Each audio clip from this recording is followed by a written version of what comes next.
hari-hari Pak. Makanan juga banyak. Yang babi, yang sial apa semua ada. Menyusahkan saja. Termasuk negara kita. Iya, negara Pak. Pak, kita kan dalam tentu kadang kita makan, siapa nanggung Pak? Di sana kita semua anak haram Pak. Anak jaga anak haram. Iya di sana. Mereka Kalau salah sedikit anak haram loh. imigrasi kita kan yang menanggung negara kita. Sekalipun mereka warga negara asing. Kasihan Pak yang di dalam itu. Dan banyak stres Pak. Banyak lagi Pak. Stres sama semua. Banyak stres Pak. Yang masuk air sudah Pak. Memang. Kebanyakan kita ditangkap pun dirampas Pak, kita punya barang dirampas, ini handphone dirampas. Banyak kawan ini yang tak ada handphone langsung diambil semua. Bukan dia tangkap kita aja, tapi dia rampok kita juga barang. Bukan di camp, di penjara juga tapi masih di dalam itu juga. Itu udah bebas hukum. Ada 5 bulan, 6 bulan dalam itu. Sudah bebas hukum tapi tetap masih Tetap di penjara ditahan. Mengurus ini Pak, dokumen COVID ini Pak. Permitnya gitu. Nah, itulah terjadi misalnya ya kalian Saja 7 bulan saya camp, 7 bulan. dan juga pengambilan barang-barang milik kalian. Anak tak jadi sekolah terus gara-gara parlemen di Saya sana. ingin jujur ya, Mas ya. Waktu dulu berangkat Merantau bukan merasa ya, berangkat Pak. resmi atau tidak resmi? Resmi. Ya kalau paspor pasti semua yang berangkat pakai paspor. Tapi kan begini, bekerja di luar negeri, negara tidak bisa menghalangi warga negaranya untuk bekerja di luar negeri. Yang negara lakukan justru memfasilitasi. Nah, memfasilitasi itu salah satunya kalau dulu ya harus melalui perusahaan yang memang dia mendapatkan izin untuk menempatkan. Kedua, karena bekerja ini kan tidak serta-merta kita dari kampung kemudian masuk ke negara lain, ya kan? Kemudian bekerja di perusahaan ataupun di ladang, enggak, kita harus punya bekal. Nah, bekal itu biasanya harusnya ya dibekali melalui pelatihan. Dulu sempat mengikuti nggak kayak pelatihan, pendidikan sebelum berangkat? Enggak kan? Dulu oleh orang diajak atau melalui perusahaan resmi? Orang Pak. Orang. Nah kalau begitu, ini dipastikan ya bahwa keberangkatan itu tidak resmi. Karena untuk berangkat ke negara-negara penempatan harus melalui perusahaan yang resmi memiliki izin. Sebelum berangkat perusahaan itu wajib memberikan pelatihan. Nah itu cukup lama, bisa 2 bulan, 3 bulan. Ya termasuk pelatihan bahasa, pelatihan keterampilan. Jadi kalau kita mau kerja di pabrik, kerja di manufaktur, kerja di perkebunan, kerja di rumah sakit, ada bidang-bidang yang berbeda, semua harus mengikuti pelatihan. Kenapa kita harus punya modal pelatihan? Kita memiliki keahlian, keterampilan, kemampuan berbahasa. Itulah yang akan memposisikan kita, ya, posisi kita ini dihargai oleh perusahaan atau oleh majikan yang akan berbanding lurus dengan berapa besar hak-hak yang harus kita terima. Nah, biasanya mereka yang berangkat tidak resmi, disitulah awal perlakuan tidak menyenangkan akan diterima. Karena apa? Karena mereka menganggap kita tidak resmi. Nah, tidak resminya kita itu menjadi sandera bagi mereka. Jadi mereka bisa memperlakukan apapun. Kita hanya punya paspor, tapi visa kerja kita nggak punya. Perjanjian kerja kita tidak ada. Jadi mereka tetap akan menganggap kita ilegal. Ya, jadi mereka otoritas negara itu akan menganggap kita ilegal. Nah, kadangkala kalau kita sudah diberikan label ilegal, mereka akan memanfaatkan kita disandera untuk kita diperlakukan apapun maunya mereka. Termasuk mereka nggak mau juga memberikan gaji yang besar. Karena kalau kita mau melawan, mau protes, kita ditakut-takuti dengan nanti akan dilaporkan ke aparat penegak hukum di negara mereka. Akhirnya mau tidak mau kita tunduk, kan? Walaupun kita kesel, walaupun kita marah, walaupun kita mau protes, mau berontak. Nah, dengan kembali ke Indonesia ini berpikir nggak untuk kembali lagi ke Malaysia? Ada. Kenapa? Kapok atau apa? Atau bosen atau apa? Ini buat pengalaman saya, pelajaran dalam Ya, sudah 5 tahun. bener. Jangan nanti Tahun depan ketemu lagi, terima kepulangan, ketemu lagi. Ya. Karena Pak kita tak ada ilmu. lagi di Malaysia. Pak, Ada yang bicara di belakang apa? Nah, coba. lagi di Malaysia, polisinya sama imigrasinya pencuri. Pencuri. Sudah ditangkap orang kita diambil. Ada yang udah pernah 2 kali, 3 kali kembali ke Indonesia nggak? Tak ada, saya baru sekali. Semua baru 1 kali pulang nih. Yang benar. Ini ada. Tiga kali lah Pak. 3 kali. Pernah nggak mendapatkan perlakuan yang tidak menyenangkan dari petugas kita di Indonesia? Enggak ya, waktu kembali masuk ke Indonesia ya. Itu dipotong rambut sendiri atau dipotong di sana? Sana. Potong paksa. Udah dipaksa suruh bayar lagi. Kita mau besok pulang, kita mau mohon dengan tuan sana kan, tuan tolong tuan. Kita jangan potong rambut. Dia mana ada, mesti boleh potong lah.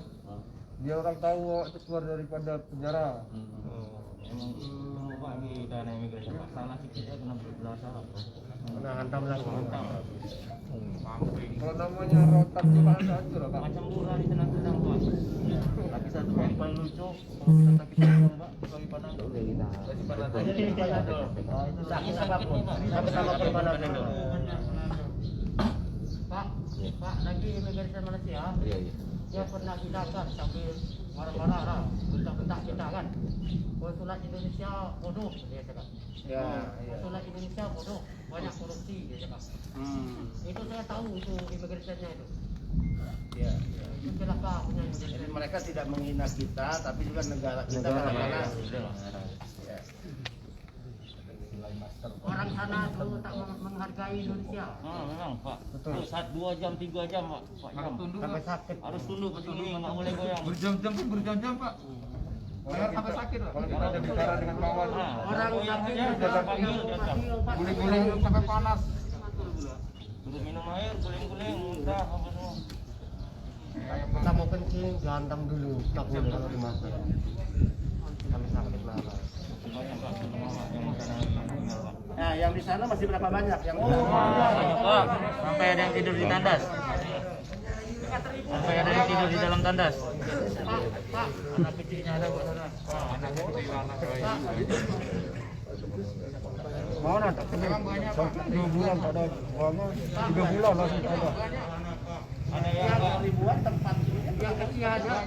Pak, Dia semua penuh. yang kesian kita tengok, Itu ini yang kita yang dapat. kesian kita tengok, orang sudah sakit parah dikasih obat batuk. Orang sakit parah, tapi dikasih obat batuk saja Pak. ya kayak ini kan. Apapun Sakit doang Pak. Ada dong semua. Macam mana mau sembuh Pak? Enggak tahu kan ada. Tiket kemarin yang kirim kita itu siapa yang belikan Pak? tiket Daripada Malaysia. Oke, nanti saya mau coba ini telepon Dubes Pak Dubes ya. Ya Pak. Supaya dapat informasi yang benar. Kami banyak yang diambil.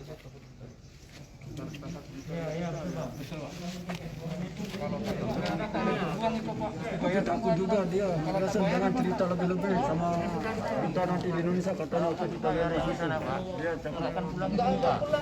Setahun Pak. Ada yang udah Yang tahun ini yang lebih. diminta uang-uang itu. Iya, saya bayar 600 Pak. Ada yang setahun lebih Pak. Setahun lebih ada Pak. Ditahan imigrasi saja. Oke, rata-rata harus bayar berapa? Tadi ada 600.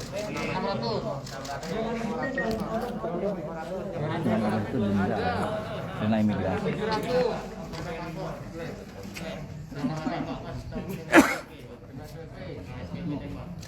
Belum ada.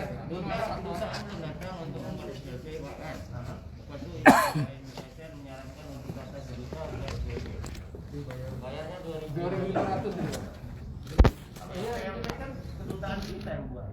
tapi kalau kita mau cepat karena kita boleh cari pekerjaan ke mana. Itu orang Indonesia kan Orang mereka yang ada kedutaan seperti yang menghabiskan rugi kedutaan. Belum orang kita datang. baru juga kedutaan kita. Itu 2.500. Ada 2.700. Halo Pak Dubes. Apa kabar? Saya lagi ngumpul dengan teman-teman yang kemarin informasi baru kembali dari Malaysia yang 145 itu dari Johor Baru. Dari mana? Jadi mereka tanya semua terkait pengalaman yang asli, bagaimana prosesnya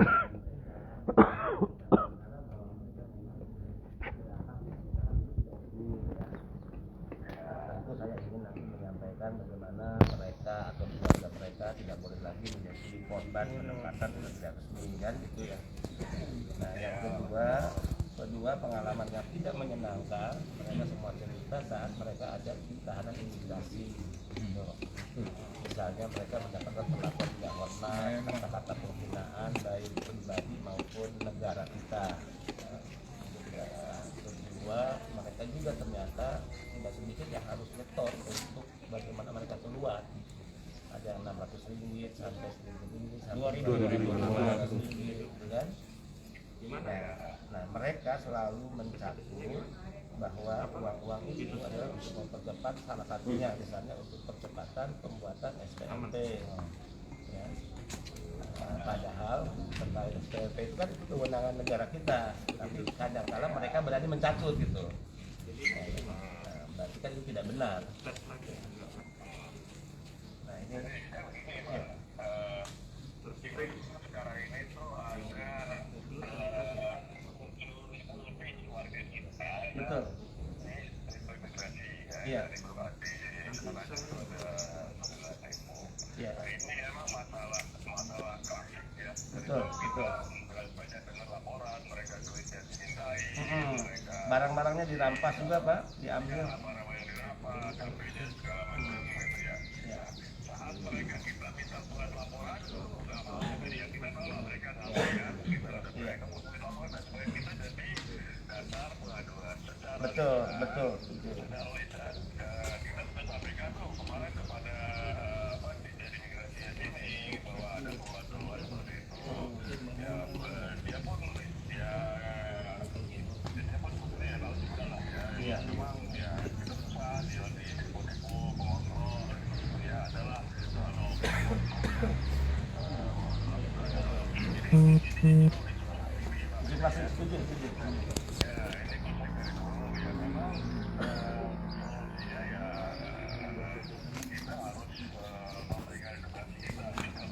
Benar.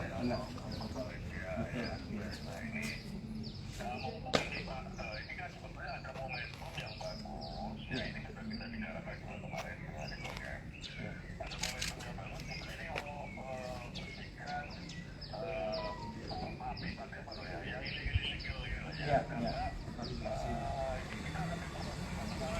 Iya. Iya, betul. Iya.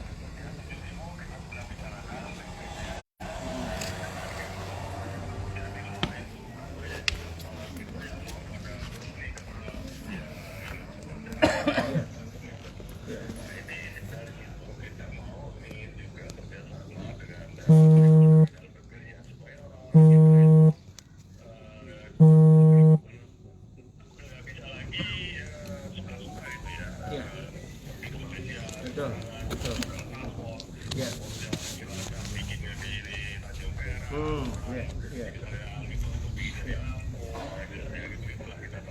Iya. Nah ini kita mau arahkan ke sana. Kemarin saya sudah bicara juga dengan Malaysia sini. Ini kan kita mau banyak nih. Benar. Kita banyak, tetapi intinya Pak Aga sudah bicara juga dengan Ibu Rika. Ke depan ini kita yang harus menentukan ya dan kondisinya. Jadi kita yang menentukan ini dan kita itu cuma mengikuti Malaysia aja gitu. Iya. Oke. Setuju. Harus berani. Iya. Ya, jadi kita mau balik ini jangan sampai seperti selama ini orang kita cuma dianiaya, gaji bertahun-tahun nggak dibayar, ini itu kita cuma dia paling ngomong di media dan sekarang nggak bisa lagi begitulah. Jadi kita yang harus menentukan apa yang baik buat keluarga kita, bukan kita cuma menerima aja gitu. Iya. Nah kita juga tahu Pak Fendi ya, sebetulnya Malaysia itu kan tingkat ketergantungannya terhadap tenaga kerja kita ini kan sangat besar kan? Ya, sangat besar. Dan ini yang harus kita gunakan sebagai posisi tawar ya. Iya, setuju. Untuk supaya kita ini yang mendrive lah ya. Kita ini yang harus jadi pengendali ini. Jadi kira-kira dalam waktu ini 2 tahun ke depan kita akan betul-betul bereskan Malaysia ini lah dengan menggunakan posisi tawar kita ya. Pokoknya kita kunci aja lah. Buka wajah apa Harus nyota mas.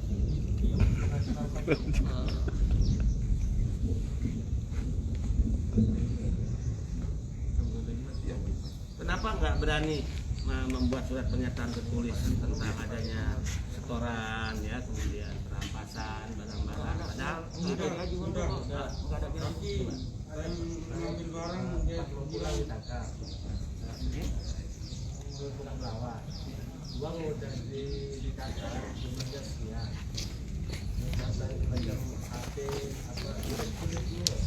Tapi pas keluar, uang kan kadang kita bawa juga bisa. Pas kita keluar tinggal 3 juta. Diambil gitu. Kita Ya. udah bikin Satu uang, 2 barang, ya, 3 harus menyetor dengan alasan untuk mempercepat keluar. Nah kalau saudara-saudara kan nggak perlu takut, apalagi sudah di negara sendiri. Iya. Ya, tentu juga sesuai pengalaman, jangan kalau menawarkan tengah kemudian mengada-ada, nggak boleh ya. Iya. Artinya boleh nggak bantu kami, nanti kita siapkan semacam kertas ya, 1 lembar masing-masing, kemudian menatangani apa yang sudah saudara alami. Jadi begini ya, kalau keterangan ini kami anggap ini pernyataan resmi ya, inilah jadi modal, jadi dasar saya akan mendorong pemerintah Indonesia untuk kita harus saatnya berani. Malaysia ini saya ingin bicara ya, Malaysia itu bukan negara yang hebat kok. Iya, Tahun 60-an negara Malaysia itu minta Pak Soekarno dulu untuk mengirim guru-guru dan dikirimlah. Oke ya, Pak Dubes. Ya, jadi begini Pak Dubes, saya setuju bahwa ke depan memang ini penyelesaiannya kan harus dari hulu ya. Ya, karena tentu kami juga tidak ingin perwakilan itu artinya menjadi babak belur menangani di hilir kan gitu ya. Nah, di hulu ini saya sering katakan sepanjang aparatus negara ini juga tidak mental maling, tidak mental pengkhianat di republik ini, saya yakin semua pihak akan mampu memprotek keberangkatan yang ilegal. Karena kuncinya kan ini keterlibatan aparatur dalam negeri juga yang main mata dengan para sindikat, sebetulnya itu mereka mengambil keuntungan dari sindikat-sindikat itu. Nah ini jadi catatan ya. Iya betul. masalah dari mana, kita Betul. tahu siapa yang bikin masalah. Iya betul. Itu dari Iya. siapa ya, Betul. iya kan Ya, jadi ini catatan. itu sederhana Pak. Ya, ini catatan serius. Terlebih momentum yang 7.000 ini Pak, saya setuju nih, supaya semua pihak, kementerian lembaga terbuka matanya. Kalau bicara 7.000 ini baru bagian kecil loh kan, ada gunung es yang lebih besar dari itu, gitu. Nah untuk yang 7.000 ini Pak, saya udah bicara dengan gubernur, saya setuju dengan gagasan-gagasan gubernur. Pertama, ya nanti kita buat kanal-kanal lain, pintu masuk yang tidak hanya semua melalui Tanjung Pinang misalnya. Karena kasihan juga kalau semua ke Tanjung Pinang kan babak belur Pak. Nah gitu.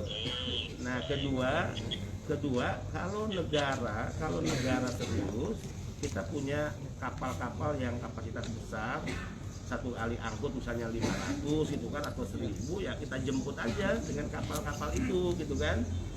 Karena ternyata kalau satu hari pulang 100, satu hari pulang 100 itu operasionalnya justru lebih besar.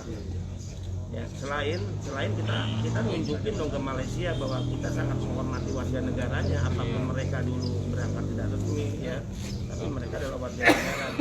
Nah ini yang akan kita bicarakan dengan kementerian lembaga Pak di Indonesia.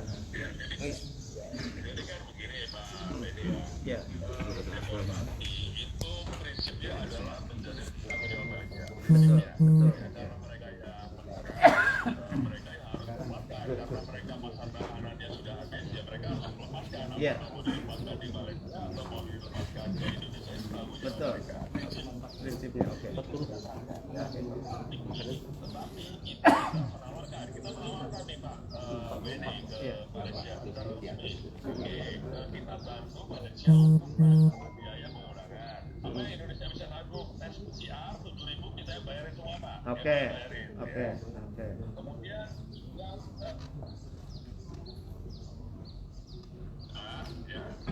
yang Kepri atau ke Medan atau ke Tanjung Pinang ke Sumatera ke Malaysia yang mulai dengan kapal murah itu kita sudah minta ke dalam negeri, kita minta buka juga, jangan hanya Batam Center atau Tanjung Pinang, kita minta juga Dumai. Ya, oke. Itu dari Melaka itu lebih dekat. Kita minta juga Asahan, Tanjung Balai Asahan. Soalnya juga Pemda-Pemda di dalam negeri, Bulumai dan Asahan itu nggak mau buka pintunya. Oke. Itu persoalannya. Kemarin sudah ada rapat internet, ya ada Kementerian Dalam Negeri, ada KKP. Tolong dong itu Dumai dibuka, ya. Tolong dong itu Tanjung Balai Asahan dibuka, gitu ya, supaya ya semua ke Batam Center. Ini kan Batam Center ikutnya satu. Iya, oke. Menurutnya kewalahan, ya. Kemudian Pak, kita sudah tawarkan untuk tahanan yang pulangnya ke Jawa, ke Lombok, ke NTT, kita yang bayarin pakai pesawat.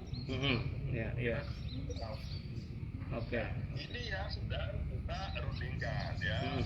Rundingkan untuk cari formulanya seperti apa. Tapi yang sudah kita tawarkan adalah kita menanggung pemulangan pakai pesawat yang tujuan Jawa, Lombok, NTT, atau mungkin ada yang Kalimantan, nggak banyak saya ada, kita yang tanggung. Oke. Ini sendiri kita juga susah kalau yang dibuka cuma Batam Center dan atau Tanjung Pinang. Iya. Betul. Problemnya ada di sini. Ada di kita. Juga ada di dalam negeri. Iya, oke. Tapi prinsipnya Malaysia bisa ya dengan tawaran Pak Hermono? Pak Dubes, dengan tawaran Pak Hermono prinsipnya Malaysia mau, bisa lah ya. Nah tinggal problem dalam negerinya mungkin ya. Kemarin Menteri Dalam Negerinya oke, tawaran kita pelajarin tawaran Pak Dubes ya. Malaysia itu maunya mereka pulangkan semua menjadi Iya.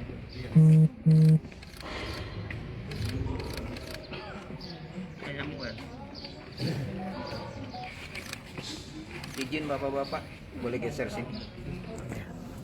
Sini deh. Bu, ibu-ibu sini. Gabung sini.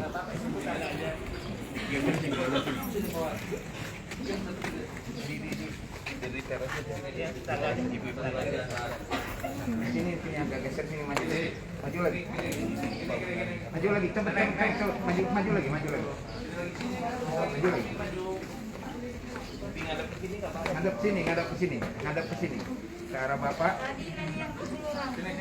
Jangan di belakang, maju lagi. Duduk sini loh, kaki di sini. Gitu. Duduk santai aja, Di bawah. Geser lagi. Duduknya santai aja, Bu. Enggak usah gitu. Sakit kakimu nanti. Kalau enggak Sini, satu lagi. Sini. Dulu Mbak di daerah nih. Satu lagi sini. Mbak, dulu. Sini. Ibu udah berkeluarga semua. Yang itu ke sini. Tata udah berkeluarga ya. Sini. Ada suami, ada anak di rumah ya, kamu ya. Udah kangen sama keluarga.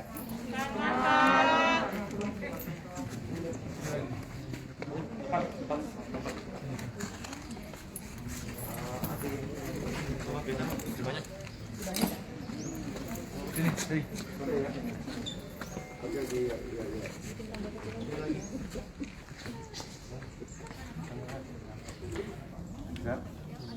Di dalam berapa orang ya? Tambah satu aja. Terus?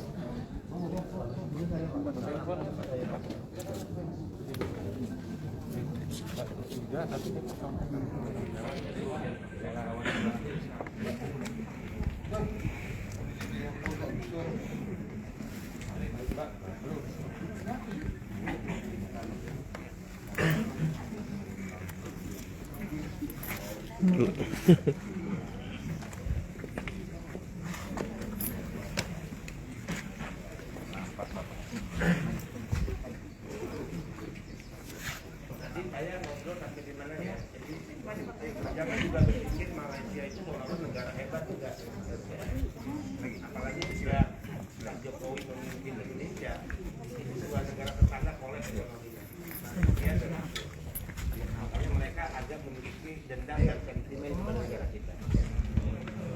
Mahathir Muhammad saat dia mau terpilih kemarin sebagai Perdana Menteri, dia ngomong kok di media bagaimana Indonesia telah jauh meninggalkan Malaysia, bahwa dia sempat berjaya, iya, kemudian saat Pak Jokowi presiden dia kolaps, dan itu dijadikan alat kampanye Mahathir Muhammad saat dia mau menjadi Perdana Menteri, ya, melawan apa nih?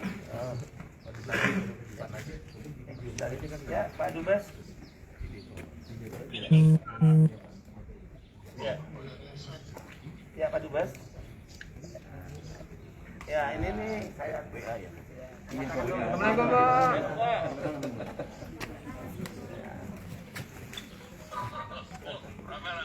Iya Pak Dubes. Mengirim Pak. Rame-rame kita di RPTC milik Kemensos. Iya. 30 di shelter BP2MI. Ya, mereka yang masuk kategori PMI yang dulu disebut PMIB, PMI bermasalah. Nah, saya mengganti diksi itu, tidak boleh lagi menggunakan PMI bermasalah tapi terkendala. Ya, karena kalau menyebut bermasalah seolah-olah PMI-nya bermasalah padahal mereka korban kan gitu. Nah, yang 30 itu mereka yang nanti kepulangannya dibiayai oleh BP2MI ke daerah-daerah asal. Yang rentan Pak. Karena yang rentan ya, yang sakit ya, dan sebagainya.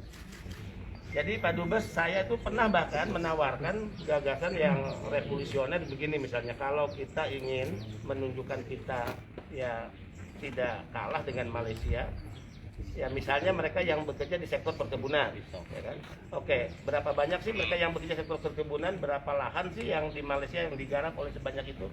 Ya udah, negara kita kan punya perkebunan yang dikelola oleh PTPN. Ya tarik aja semua, kemudian pekerjakan aja di lahan-lahan perkebunan milik negara kita yang dikelola BUMN misalnya kan, gitu. Jadi dibangunlah perkampungan di wilayah-wilayah perkebunan di BUMN PTPN itu. Ya, kolab lah Malaysia pasti kan dengan begitu. Tapi kan menteri-menteri yang revolusioner kan hanya 1-2 orang itu. Kalau Pak Dubesnya ya hanya Dubes Malaysia yang revolusioner, kan gitu. Karena pernah jadi sestama BP2MI, kan gitu. Paham tentang PNI. Ya. Ya.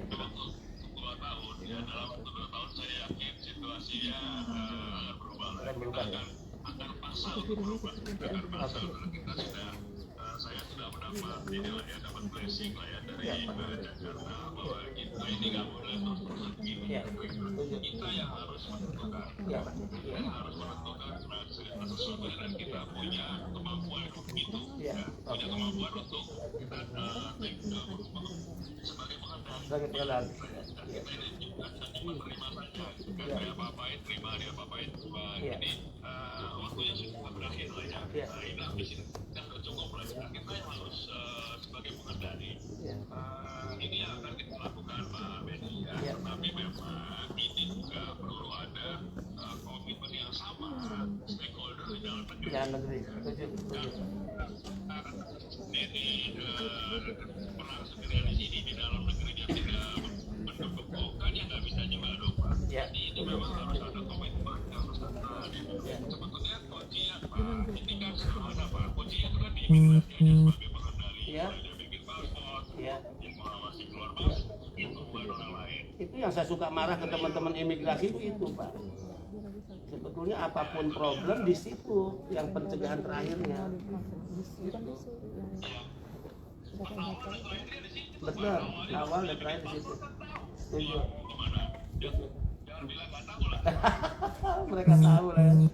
Kura-kura dalam perahu mereka.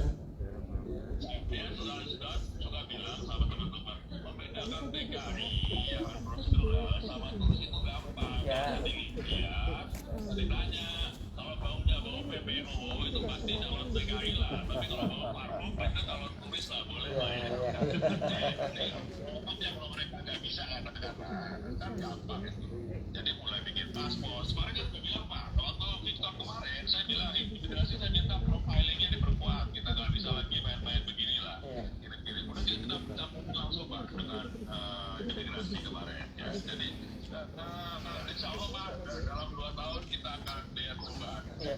Termasuk untuk 7.000 ini ya, kita koordinasi terus Pak Dubes ya, untuk pemulangan 7.000 ya. Kita koordinasi. Bisa masuk kita udah bisa masuk Malaysia belum Pak Dubes? Udah bisa masuk Malaysia belum kita? Ya.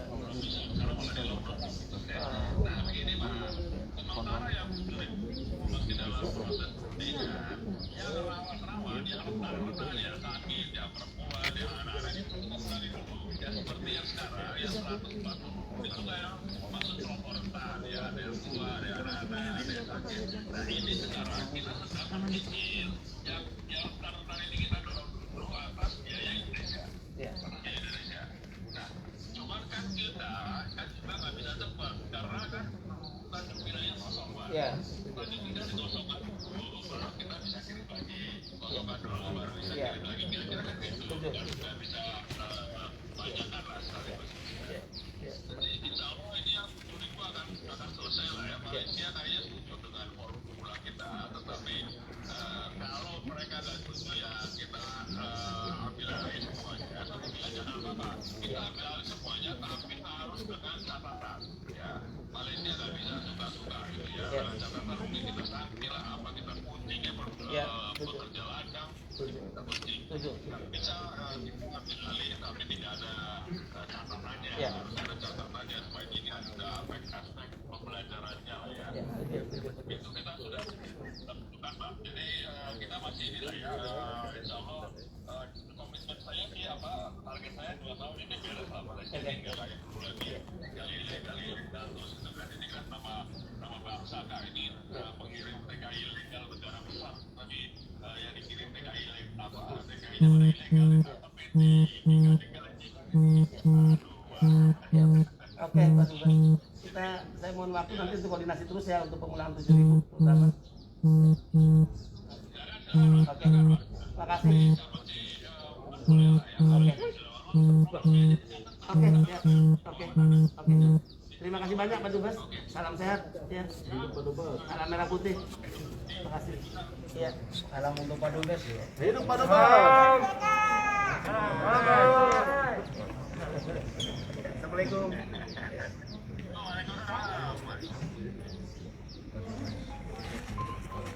Nah, oke ya. Jadi, nah ibu-ibu kan mendengar tadi. Jadi kalau melihat keterangan dari bapak-bapak tadi itu, yang sudah dulu ngobrol dengan kami, kuat dugaan memang bapak ibu dulu berangkat secara tidak resmi. Itu yang disebut penempatan ilegal. Saya tidak akan pernah menggunakan PMI ilegal. Jadi yang ilegal itu